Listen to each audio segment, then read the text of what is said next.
when they say that calling for a Green New Deal is, quote, too much or too extreme or too radical. No middle ground is right. Because I'm always curious, but I'm always curious when they say that, oh, it's too much. What do they actually mean by that? Is 100% clean and renewable energy too much?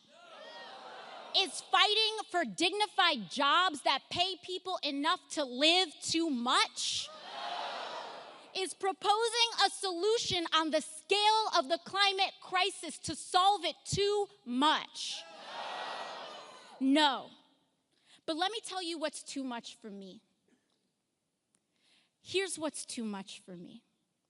What's too much for me is politicians looking and allowing babies' blood to get poisoned in Flint for corporate profits. That is what is too much for me.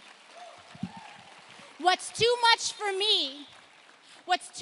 me is coal barons coming up to Washington, D.C., demanding bailout after tax break after bailout for themselves, and then not even paying their own miners' pensions and their own miners' health care. That is what is too much for me. That is too much for me. What is too much for me is the fact that ExxonMobil knew exactly that climate change was real and man-made as far back as 1970, and instead of being part of the solution, they paid millions of dollars to lobby and lie and confuse the American public about it, endangering generations to come. That is too much for me.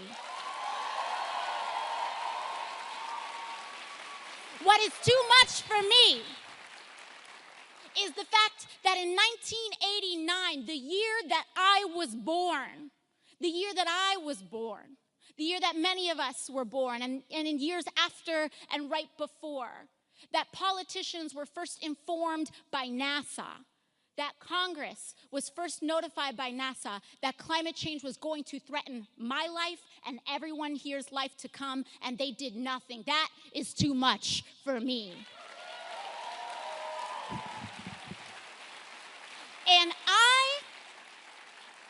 And I will be damned if the same politicians who refused to act then are going to try to come back today and say we need a middle of the road approach to save our lives. That is too much for me.